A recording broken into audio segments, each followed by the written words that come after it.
대단한 세계사 대세 이명입니다. 이번 시간에 삼국지로 돌아와서 관우 얘기해 보도록 하겠습니다. 지난 시간까지 유비를 보고 있었는데 제가 유비 시작하면서 말씀을 드렸었어요. 유비 보면서 중간중간 유비의 휘하, 장수들 이야기도 해보도록 하겠다 이렇게 말씀을 드렸는데 지난 시간에 유비가 조조에게 쫓겨서 유비는 청주로 도망을 치고 그리고 관우가 유비의 처자식을 데리고 조조에게 투항을 하는 이야기까지 딱 말씀을 드렸었어요. 그래서 관우가 나온 김에 오늘 관우 한번 살펴보려고 합니다.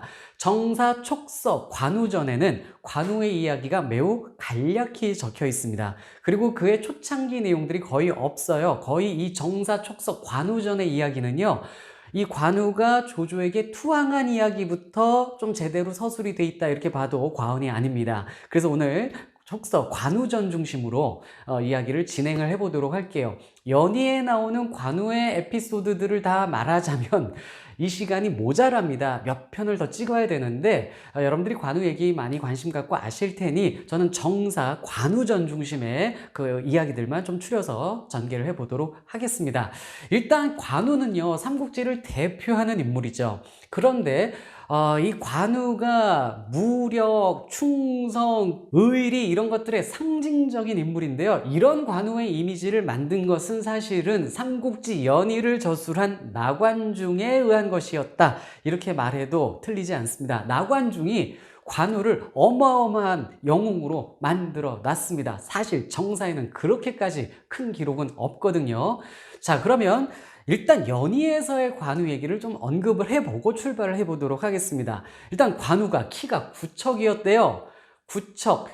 지금 척이 약 30cm 정도 조금 넘으니까 9척이라고 하면요, 거의 3m 가까운 키였다라는 얘기인데, 그런데 후한 때의 척의 기준은 오늘날과는 조금 달랐다라고 얘기를 합니다. 그래서 후한 때의 기준으로 구척장신 그러면 2m 좀 넘는 그런 키였다 이렇게 볼 수가 있어요. 아무튼 되게 큰 것으로 묘사를 해놨는데, 그런데 정사에는 관우의 키가 적혀있진 않아요. 구척이란 말은 삼국지 연희에서 나관중이 한 이야기고, 그 다음에 수염의 길이가 두자였다라고 하는데, 그럼 이제 60cm가 또 넘는 그러한 긴 수염을 지니고 있었다라고 합니다.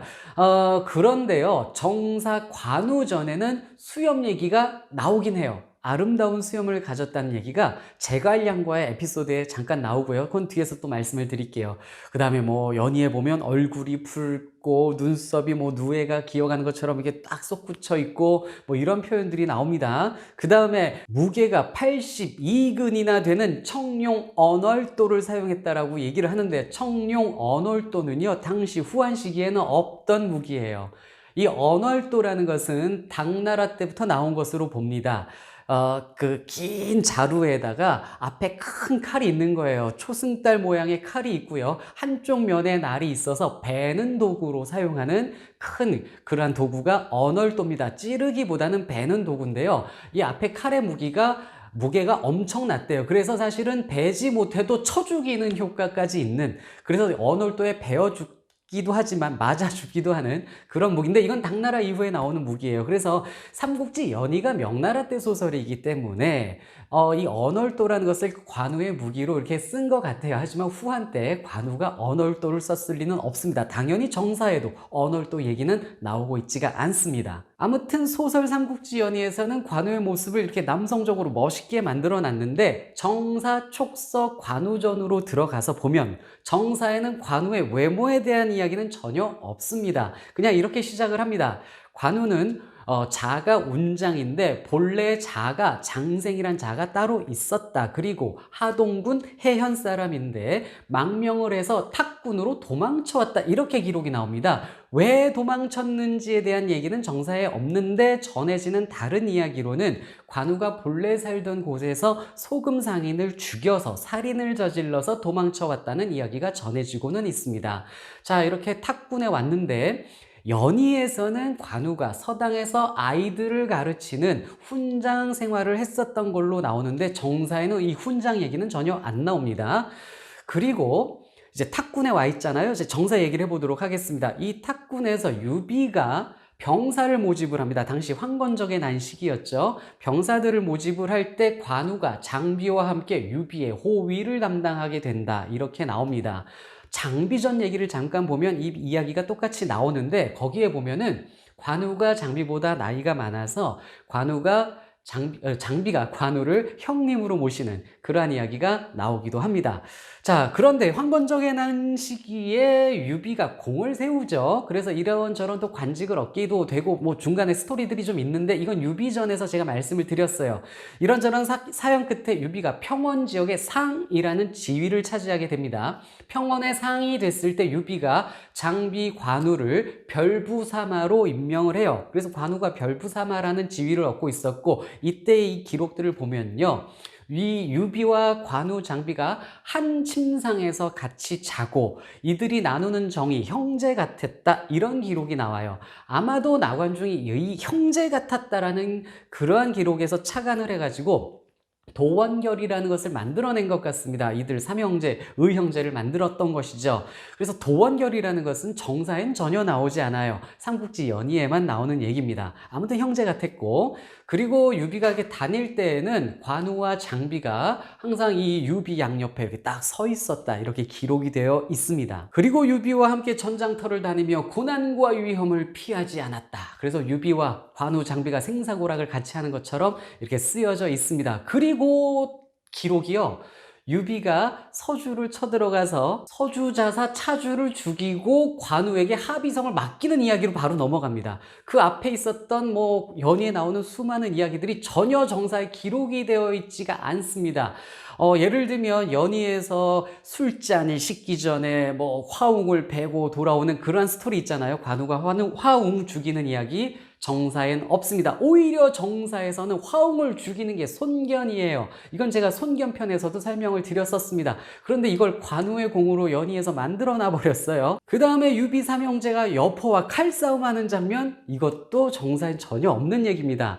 그냥 아무런 그런 그 이야기 없이 바로 그냥 하비를 맡기는 얘기로 넘어가는데, 그런데 이렇게 기록은 없지만 추정해 보건대 예를 들면 정사에서도 나오는 조조가 관우를 얻고 싶어하는 이런 장면들, 그 다음에 다른 장수들 이야기에 중간중간 나오는 그 관우에 대한 그런 평가, 관우의 이야기들, 이런 걸 종합해 봤을 때 관우가 정사 관우전에 세세한 기록은 없지만 이미 화려한 전력들을 좀 보여주고 있었음을 추정할 수 있습니다. 높은 평가를 받고 조조도 관우를 되게 좋아하고 갖고 싶어하는 이런 장면이 나오기 때문이죠. 그리고 계한보신찬이라는 기록이 따로 있습니다. 계한이라는 것이요, 촉한을 얘기하는 거예요.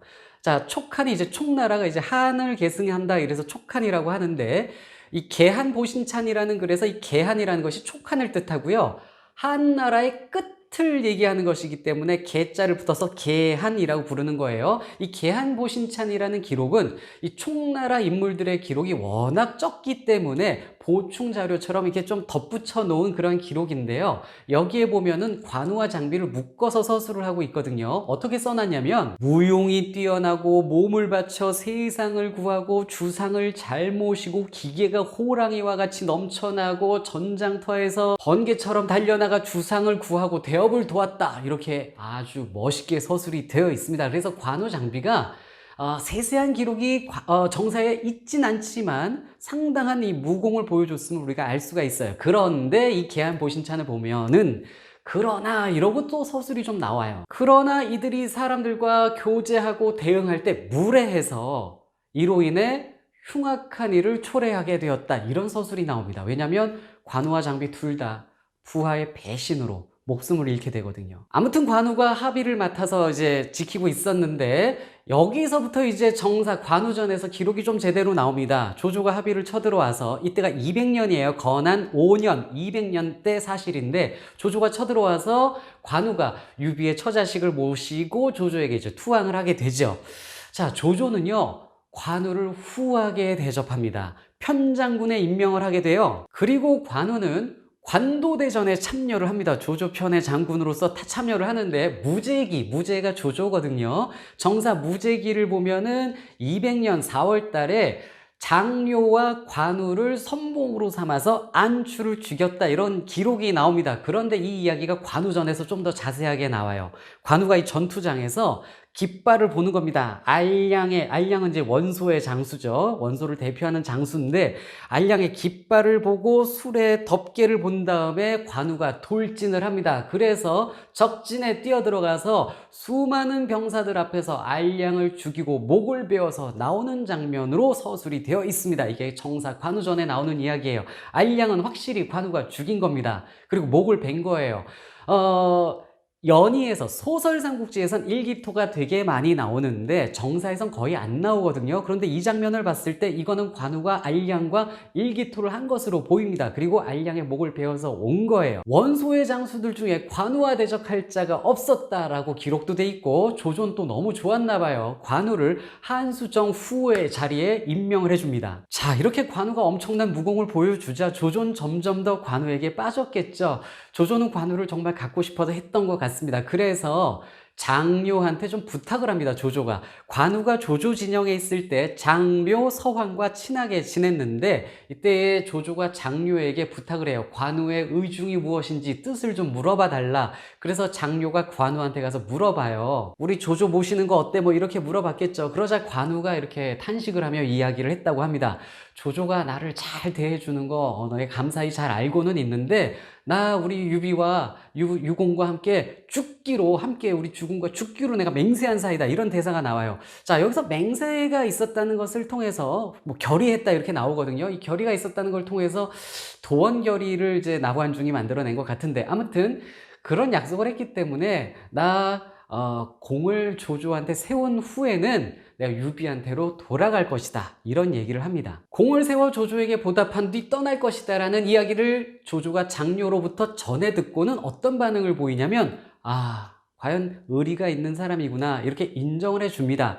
그리고 나서 알량을 죽인 것 같아요. 이 알량을 죽인 공을 이제 조조가 공 세웠다고 본 거예요. 그래서 이걸 이제 관우가 공이라고 생각하고 떠나겠구나, 이렇게 생각을 해서 관우를 붙잡기 위해 더 많은 포상을 하고 후하게 더 상을 주고 했는데, 그런데 관우가 끝내 편지 한 장 남기고 떠납니다. 조조는 그 관우를 붙잡지 않았습니다. 관우가 이렇게 유비한테로 떠나버리자 조조의 부하 장수들이 관우 추격해서 죽여야 됩니다라고 건의를 하는데, 조조가 여기서 어떤 반응을 보이냐면요, 각자 자기의 주인을 위한 일이니 쫓지 말거라, 이렇게 풀어줍니다. 이런 장면을 보면 조조도 굉장히 멋있는 것 같아요. 그런데 소설 삼국지 연의에서 보면요, 조조가 관우를 여차저차 안 보내려고 애를 쓰다가 결국 이제 보내는 걸로 나오죠. 허락을 해주는데, 그런데 뭐 통행증을 준 것도 아니고 조조의 다른 지키는 장수 지역들에게 관우가 간다고 통보해 준 것도 아니었습니다. 그러다 보니까 이제 관우는 유비의 처자식을 모시고 떠나는데, 각 길에 있는 조조의 이 관문을 지키는 장수들이 통보 들은 바가 없으니까 이 관우 못 가게 막는 겁니다. 이래서 여기서 나오는 소설에서의 이야기가 관우의 오관 돌파예요. 또는 이걸 오관 육참장 또는 오관 참육장이라고도 합니다. 오관을 돌파하면서 조조의 6장수를 참했다, 배웠다라는 이야기가 되겠죠. 이거는 소설 삼국지 연의에서 나오는 이야기고요. 관우의 멋진 모습으로, 관우의 뛰어난 이 무공을 보여주는 그런 모습으로, 그리고 죽은 유비를 찾아가는 이런 관우의 충성심을 또 보여주는, 목숨 걸고 찾아가는 이런 모습으로 그려진 소설에서의 이야기입니다. 정사에선 조조가 쿨하게 관우를 풀어준 것으로 나오는데, 배송지의 주석서를 보면요, 배송지는 이런 평가를 해요. 조조는 관우가 떠날 것을 알고 그 뜻을 가상히 여겨 관우를 추격하지 않아서 그 관우의 의의를 이루어지게 했다. 조조의 도량이 참 크다, 이렇게 평가를 했습니다. 정사 무제기에는 알량이 죽자 그 원소 진영의 알량의 동료 장수 문추가 또 쳐들어왔는데, 문추도 죽이고, 그러자 원소 진영이 매우 혼란해지고 조조는 군대를 관도로 빼고, 이런 스토리가 나오는데, 이때 관우가 유비로 도망쳤다, 이렇게 나오거든요. 그런데요, 문추도 연의에서는 관우가 죽이는 걸로 나옵니다. 그런데 정사에서는 관우가 문추를 죽인 얘기는 없어요. 그리고 다시 관우전으로 이제 돌아오면은 관우가 유비와 재회를 한 다음에는 유표에게 갑니다. 그래서 형주에서 지내게 되는데, 조조가 형주를 치게 되죠. 이때 이제 유비가 도망칩니다. 그래서 뭐 몇 줄 안 나오지만 관우가 또 배를 몰고 와서 유비를 구해서 막 탈출하는 이런 이야기들이 나오는데, 이때 관우가 유비에게 짜증내는 얘기가 주석에 나옵니다. 예전에 유비가 조조와 사냥을 나갔다가 유비에게 조조를 죽일 기회가 있었어요. 그래서 이때 관우가 유비에게 이때 조조를 죽이세요라고 얘기를 했는데 유비가 죽이지 않았거든요. 그리고 나서 이 배 타고 가면서 여기서 탈출하면서 관우가 유비한테 짜증을 부린 거예요. 그때 조조를 죽였으면 오늘의 이런 어려움이 없지 않았을 것 아닙니까? 이렇게 짜증을 부리는데 유비가 그때 나름대로 나라를 위해서 그를 아꼈을 뿐이다 이렇게 나오는데, 배성지가 뭐라고 평가하냐면 그때 유비가 못 죽인 건 조조 주변에 사람이 있고 계획이 잘 돼 있지 않아서 유비 지가 화를 입을까봐 그런 것이지 뭐 국가를 위한 것이었다, 이런 것은 헛소리다 라는 식으로 평가를 해놨었어요. 아무튼 이렇게 유비가 관우와 함께 이제 쫓겨났는데, 관우전에서는 이제 바로 스토리가 유비가 서쪽 익주로 들어가는 스토리부터 이제 나옵니다. 이걸 이제 유비의 입촉이라고 하는데, 서쪽 지역을 장악하는 그런 스토리인데, 서쪽으로 익주를 평정할 때 관우에게는 형주를 지키게 합니다. 근데 이제 이 시점에서 좀 제갈량의 그 에피소드가 나와요. 요 직전에 유비가 제갈량을 이제 모시게 되는데, 제갈량이 유비 진영에 온 다음에 제갈량전에 보면은 관우와 장비가 제갈량을 몹시 못마땅하게 여깁니다. 그래서 불쾌하게 대하죠. 그런데 유비가 내가 제갈량을 만난 것은 물고기가 물을 만난 것과 같다, 그러니까 너네들 헛소리 더 하지 마라, 이렇게 딱 일침을 놔요. 그래서 이후 관우와 장비가 찍소리 안 했다 이렇게 나옵니다. 뭐 그 외에 훗날에는 제갈량의 그 병법을 보면서 관우와 장비가 제갈량한테 이제 잘 협조를 하게 되기는 하는데, 아무튼 초반에 안 좋았어요. 그런데 관우전에 보면은 관우가 형주를 지킬 때 마초가 투항을 해옵니다. 그런데 관우가 이 마초라는 인물을 잘 모르겠는 거예요. 그래서 제갈량에게 서신을 보냅니다. 이 마초라는 인물, 그의 능력을 과연 누구와 비교할 수 있는 정도입니까? 누구와 비교할 수 있겠습니다, 이렇게 글을 보내요. 그런데 제갈량은 관우의 성격을 아는 거예요. 관우가 우월하고 싶어하는 습성이 있기 때문에 제갈량이 그걸 알고 답을 이렇게 보내줍니다. 마초가 이 무용이 뛰어난데 그 용맹한 무공이 장비와 함께 말을 타고 달려도 선두를 겨룰 만한 그런 장비와 비교될 만한 인물이지만 그대에 걸출하면 못 미칩니다. 여기서 말하는 염이 관우를 뜻하는 거예요. 관우의 수염을 뜻한 겁니다. 관우의 수염이 아름다워서 제갈량이 염이라고 한 것이다, 이렇습니다. 삼국지 연의에서는 관우에게 미염공이라는 그런 칭호를 당시 황제였던 헌제가 쓰는 걸로 나오는데, 정사에서는 이 염이라고, 수염이 아름다워서 염이라고 부른 게 제갈량이다 이렇게 나오는 거죠. 그래서 관우가 몹시 기뻐했다 이렇게 기록이 돼 있고요. 그 다음에 나오는 에피소드가요, 관우가 화살 맞은 에피소드입니다. 관우가 예전에 왼쪽에 화살을 맞아서 부상을 당했었대요. 그런데 이 화살에 독이 있어서, 뼈에 독이 묻어서 관우가 날이 안 좋을 때마다 아픈 겁니다. 그래서 이걸 치료를 하는데 의사가 와서 이거는 뼈에 독이 묻어 있으니까 살 째고 뼈 갈가내야 됩니다. 그래서 이 수술을 해요. 관우가 수술을 하는데 마침 장수들과 연회를 벌이고 있는 자리라서, 그 시기라서 연회 장소에서 이 수술을 합니다. 그래서 연회 중에 이 살 째고 뼈를 갈가내는데 거기서 관우가 아주 태연하게 고기 썰어서 먹고 이랬다는 겁니다. 관우의 그 의연함, 이 통증을 참는 모습을 멋지게 보여주는데, 삼국지 연의에서는 관우가 번성에서 조조의 장군 조인과 싸우다가 화살을 맞는 장면이 나와요.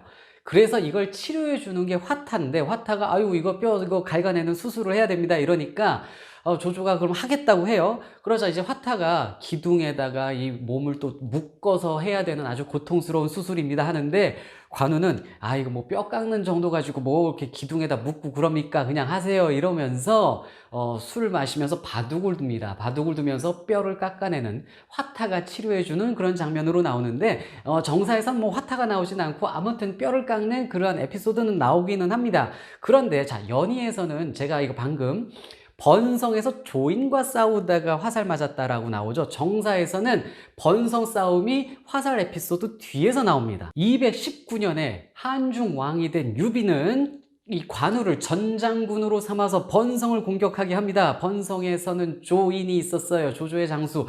이 조인을 공격을 하는데 이 조인을 돕기 위해서 조조는 우금을 보냅니다. 우금이 칠군이라는 군대를 이끌고 갔는데 포구가 쏟아져서 칠군이 막 포구에 쏟아져 쓸려 나가고, 결국 우금은 관우에게 투항을 하고 관우는 조조의 장수 방덕 참수까지 하는 등 이 관우의 위세가 중원을 진동시켰다, 이 정도입니다. 정사 촉석 관우전에서 하이라이트예요. 이 219년에 관우가 엄청난 전공을 세우는 장면이 쫙 나오는데, 그런데 이때 이제 관우가 바로 위기를 맞게 됩니다. 조조가 관우가 너무 강하게 나오니까 이 관우를 꺾기 위해서 방법을 모색을 하는데, 이 상황을 어찌하면 좋겠소 하는 순간에 사마의가 나서서 손권을 끌어들입니다. 자, 손권을 끌어들이십시오. 이 지역에서 관우가 이렇게 위세를 떨치는 것, 유비의 힘이 세지는 것, 손권도 원치 않으니 손권을 끌어들이시면 손권이 쳐들어오면 관우의 포위도 풀릴 것이다, 이런 얘기를 합니다. 그래서 손권에게 조조가 접근을 했고요. 손권이 이거 받아들입니다. 왜냐하면 손권이 당시 관우에게 이 마음이 좋지가 않았어요. 왜냐하면 이 직전에 손권이 자신의 아들과 관우의 딸을 결혼시키려고 혼담이 오갔는데 관우가 이거를 거절을 했습니다. 그 과정에서 손권이 좀 자존심에 상처를 받는, 관우가 조금 무례하게 사신을 대하는 일이 있었기 때문에 손권이 기분이 좋지 않았어요. 그리고 관우도 손권에게 감정이 좋지 않았습니다. 전투 과정에서 지원병을 제대로 보내주지 않아서 관우도 손권에게 기분이 좋지 않았던 상황이에요. 배송지의 주석을 보면요, 이 관우와 손권이 겉으로는 화목했지만 속으로는 서로 시기하고 있었다, 서로 사이가 안 좋았다는 거예요. 그래서 손권이 관우를 치려고 군대를 동원했다는 겁니다. 그리고 여기에 스토리가 하나 더 덧붙여집니다. 남군 태수 미방이란 자가 있는데 관우의 부하입니다. 관우의 부하로서 강릉을 지키고 있는 남군 태수인데, 이 미방은 관우 바로 아래, 이거 2인자 장군이라고 볼 수 있어요. 그리고 사인이라는 장군이 하나 또 있습니다. 그런데 이 미방과 사인이 관우한테 하도 잔소리를 많이 듣고 관우가 하도 멸시, 경시를 해서 관우에게 불만이 많았던 겁니다. 이 둘이 그래서 관우를 배신을 하는 거예요. 손권이 지금 군대를 동원했잖아요. 미방이 손권과 손을 잡고요, 자기가 지키고 있던 강릉을 손권에게 넘깁니다. 아까 앞에서 이 관우가 사람을 대할 때 무례하게 되어서 훗날 이것이 흉한 일이 돼버렸다라고 앞에서 잠깐 제가 언급을 해드렸죠. 그런 기록이 있다라고 말씀을 드렸는데, 이게 바로 그 일인 겁니다. 부하들을 너무 경시를 해가지고 이 두 부하가 배반을 하고 손권에게 강릉을 넘기는 일이 발생을 했는데, 그 강릉에 관우의 처자식이 다 있었는데 다 붙잡혀 버린 겁니다. 그리고 이때 조조가 서황을 보내서 조인을 돕게 합니다. 그래서 관우에겐 또 엎친 데 덮친 격으로 서황의 군대까지 상대를 해야 되는 상황이 돼버린 건데, 자, 관우는 원래 서황과 사이가 좋았어요. 앞에서도 말씀드렸죠. 조조 진영에 있을 때 서황과 사이가 좋았는데 서황이 군대를 몰고 온 겁니다. 그런데요, 서황이 여기서 관우의 목을 베는 자에게 천금의 상을 내리겠다라고 딱 얘기를 하는데, 관우가 그걸 알게 돼요. 그래서 서왕한테 아니 도대체 나한테 왜, 이게 도대체 무슨 일이요, 나한테 왜 이러시오, 이러자 서왕이 이건 나란 일이요, 이랬다는 겁니다. 자, 서왕에 공격당하죠. 강릉 뺏겼죠. 손권이 또 쳐들어오죠. 관우는 도망을 치다가 결국 손권의 군대에게 붙잡혔고요, 손권에 의해서 참수를 당하게 됩니다. 관우의 장남 관평도 함께 참수를 당하고 말았습니다. 부하의 배신에 의해서 목숨을 잃게 됐는데, 자, 손권을 보면요, 주석서에 이렇게 나옵니다. 배송지의 주석을 보면은 손권은 관우를 살려주려고 했대요. 그런데 주변 부하들이 죽이라고 했다라고 하는 거예요. 손권의 의도는 관우를 살려서 유비를 좀 더 강하게 해서 조조를 곤경에 빠뜨리고 싶어 했다라고 하는데, 주변의 부하들이 관우를 죽이도록 건의를 해서 결국 죽였는데, 자, 이 손권이 관우를 죽인 다음에는요, 관우의 목을 조조에게 보내요. 조조는요, 제후의 예로 장례를 잘 치러줬습니다.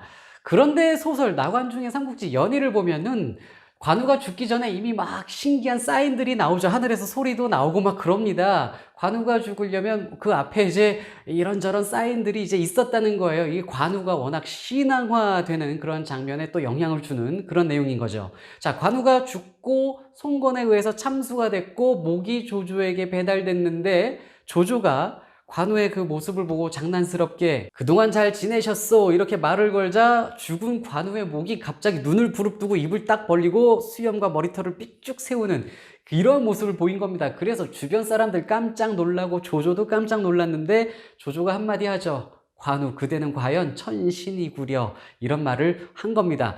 이래서 이 삼국지연의에서 관우가 너무 크게 포장이 되고 또 죽은 모습도 이렇게 나온 바람에 관우가 훗날 신앙화된 것 같습니다. 지금도 관우의 사당이 중국이나 한국에 있고 여기저기 있고 관우의 묘도 여러 곳에 있으면서 신앙의 대상으로 일부 사람들이 신봉을 하고 있습니다. 자, 오늘은 삼국지에서 가장 많은 사랑을 받고 삼국지 팬들 가슴속에 영원히 살아 숨쉬는 관우의 이야기를 정리해서 말씀드려 봤습니다.